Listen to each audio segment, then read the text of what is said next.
Welcome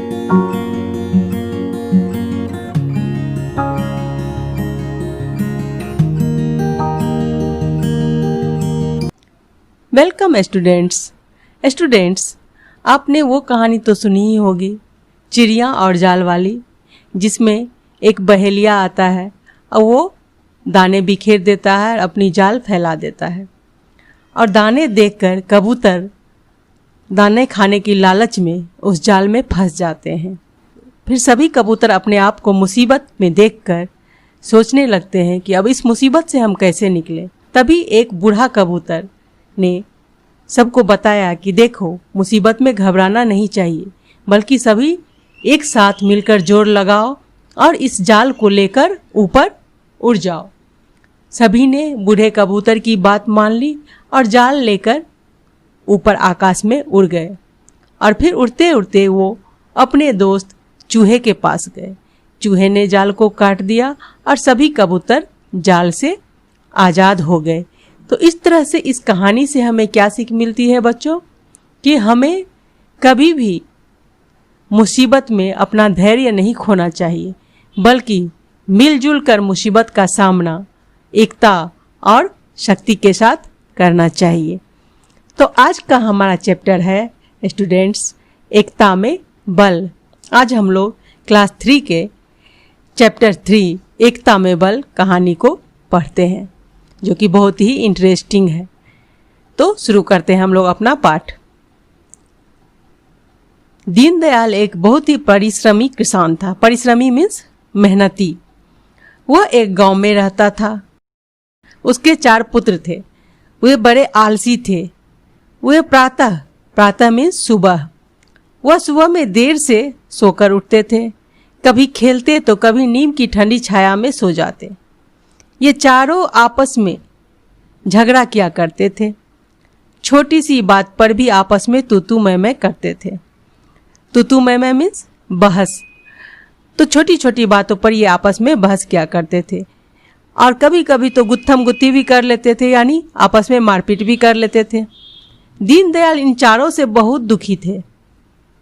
वो बहुत समझाते थे, पर वो चारों उनकी एक भी बात नहीं मानता था। दीनदयाल ने उनको अपने खेत पर काम करने के लिए कहा, लेकिन उन्होंने उनकी एक बात नहीं सुनी। दीनदयाल कभी उनको खेत पर ले भी जाता तो वे वहां से बहाना बनाकर भाग जाते।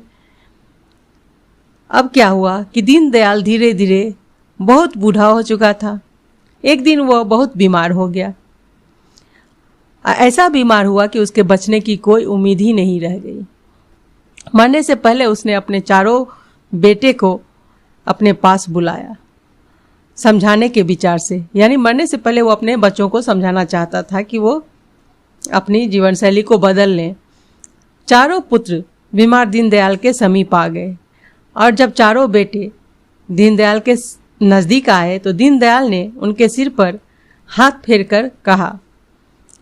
अब दीनदयाल उनको समझाने के लिए प्यार से उनके सिर पर हाथ फेरा और फिर कहा, बच्चों, तुमने कभी कोई काम नहीं किया और न करना चाहा। मैंने तुम्हें बहुत समझाया, परंतु तुमने मेरी एक नहीं सुनी।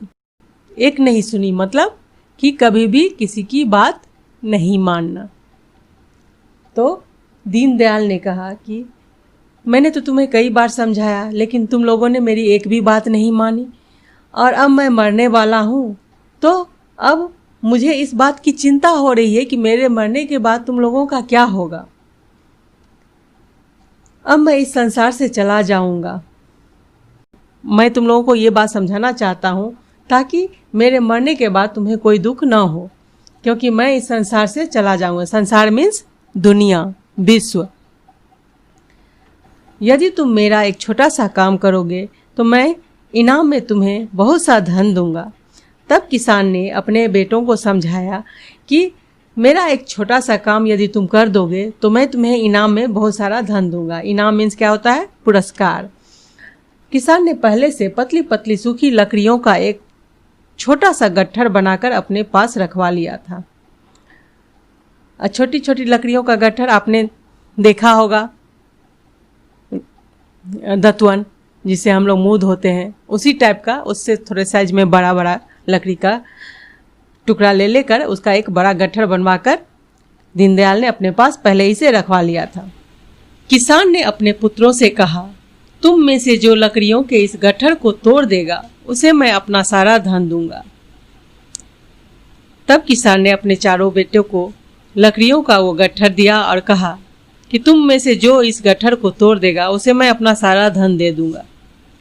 चारों लड़के झगड़ने लगे कि गट्ठर को पहले वे तोड़ेंगे। उन्हें डर था कि यदि कोई दूसरा भाई पहले तोड़ देगा तो सारा धन उसी को मिल जाएगा। दीनदयाल ने कहा, पहले छोटे भाई को गट्ठर तोड़ने के लिए दो। और जब ही दीनदयाल ने कहा कि जो इस गट्ठर को तोड़ देगा सारा धन मैं उसी को दे दूंगा, तो चारों भाई फिर आपस में लड़ने लगे, झगड़ने लगे कि पहले गट्ठर को मैं तोड़ूंगा। तब दीनदयाल ने कहा कि नहीं, सबसे पहले छोटे भाई को गट्ठर तोड़ने के लिए दो। छोटे लड़के ने गट्ठर उठा लिया और जोर लगाने लगा। दांत दबाकर, आंख मीचकर उसने बहुत जोर लगाया। सिर पर पसीना आ गया, किंतु गट्ठर की लकड़ियां नहीं टूटी। तब छोटे भाई ने बहुत जी जान लगाकर कोशिश किया गट्ठर को तोड़ने का, लेकिन उसे गट्ठर नहीं टूटा।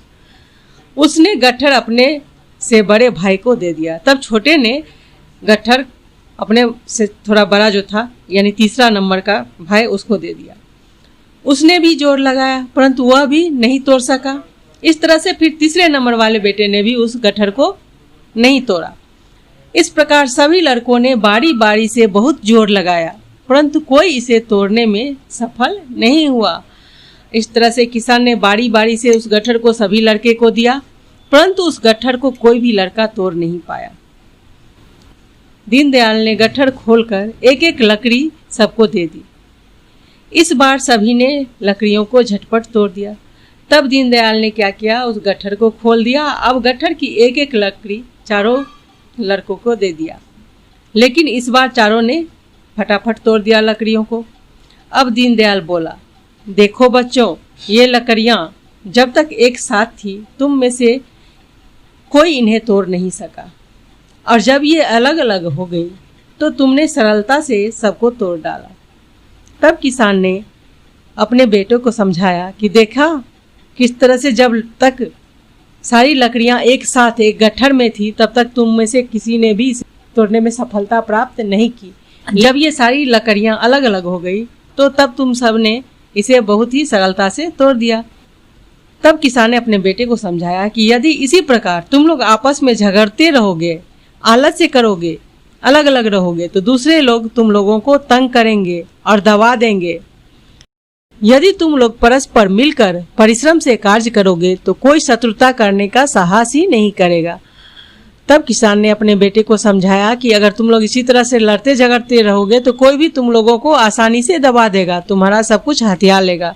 लेकिन यदि तुम लोग परस्पर आपस में मिलजुल कर रहोगे, परिश्रम करोगे, मेहनत करोगे, तो कोई भी तुमसे शत्रुता करने का साहस नहीं करेगा, कोई भी तुमसे दुश्मनी नहीं करेगा। फिर किसान ने कहा कि जिस धन को मैं तुम्हें देना चाहता हूँ उसे मैंने एक खेत में दबा कर रखा है। मेरे मरने के बाद तुम उसे खोदकर निकाल लेना। यह कहकर दीनदयाल सदा के लिए सो गया। फिर दीनदयाल ने कहा कि तुम लोगों को जो धन मैं देना चाहता था उसे मैंने एक खेत में दबा कर रखा है। मैं जब मर जाऊं तो उसे खोदकर तुम लोग खेत से निकाल लेना। और यह कहते ही दीनदयाल की मृत्यु हो गई। अब अपने पिता की दाह संस्कार करने के बाद, मतलब अपने पिता का अंतिम क्रियाक्रम करने के बाद, चारों पुत्र खेत में दबा धन निकालने के लिए चल पड़े, क्योंकि किसान ने तो उन्हें बताया था कि मैंने अपना सारा धन खेत में दबा कर रखा है। चारों ने सारे खेत को खोद डाला, उन्हें कहीं भी कोई धन नहीं मिला। बेचारे थक कर बैठ गए। और जब किसान मर गया, चारों के चारों बेटे धन खोदने के लिए खेत में चल पड़े और जितने भी खेत थे उनके सभी को खोद डाला। वहां उन्हें कुछ भी नहीं मिला किसी भी खेत में। लास्ट में वो चारों थक कर बैठ गए। तभी गांव का एक बूढ़ा आदमी उधर से गुजरा। उसने लड़कों से उनकी उदासी का कारण पूछा। चारों ने सारी बात बता दी। बूढ़ा बोला, धन नहीं मिल रहा है तो ना सही, इस खेत में अब बीज बो दो। लड़कों ने वैसा ही किया। और जब सभी थक हार कर बैठ गए थे तभी गांव का एक बूढ़ा व्यक्ति वहां से गुजरा और उसने पूछा कि तुम लोग इतने उदास क्यों बैठे हो। तब उन चारों ने बूढ़े व्यक्ति से अपनी सारी बात बता दी। तो बूढ़े व्यक्ति ने उनसे कहा, धन नहीं मिला तो कोई बात नहीं, पर इस खेत में अब तुम बीज बो दो। लड़कों ने वैसा ही किया। तब चारों ने वैसा ही किया। खेत तो खुद चुका था, अब खेत में उन्होंने बीज बो दिया। इस बार जितना अनाज उनके खेत में पैदा हुआ उतना पहले कभी भी नहीं हुआ था। चारों भाइयों ने अपने खेत को एक अच्छा फार्म बना दिया। अब वे अपने पिता द्वारा कही गई बातों का अर्थ समझ गए कि एकता और परिश्रम ही सफलता की कुंजी है। और जब उन्होंने खेत में बीज डाला तो इस बार इतना अनाज पैदा हुआ, इतनी फसल हुई कि इससे पहले इतनी फसल कभी भी नहीं हुई थी। अब चारों भाइयों ने अपने खेत को एक अच्छा फार्म बना दिया। अब वे अच्छा फार्म मतलब एक बहुत बड़ा फार्म बना दिया और चारों मिलकर खेती करने लगे। अब चारों भाइयों को अपने पिता के द्वारा कही गई बात का अर्थ समझ में आ गया था कि एकता और परिश्रम ही सफलता की कुंजी है। तो बच्चों, इस तरह इस कहानी से हमें क्या सीख मिलती है कि एकता और परिश्रम ही सफलता की कुंजी है। जब हम सब मिलजुल कर किसी काम को परिश्रम से करते हैं तो हमें उसमें सफलता जरूर मिलती है। इसलिए हमेशा मिलजुल कर रहना चाहिए और परिश्रम करना चाहिए, आलस से कभी नहीं करना चाहिए। तो ये कहानी आप लोगों को अच्छी तरह से समझ में आ गई होगी, एकता में बल। तो इस तरह से हमारा ये चैप्टर खत्म होता है। बच्चों, बताना जरूर कहानी कैसी लगी। Thanks for watching. हमारे चैनल को सब्सक्राइब करें और बेल आइकन को प्रेस करें। साथ ही हमारे वीडियो को लाइक करना ना भूलें।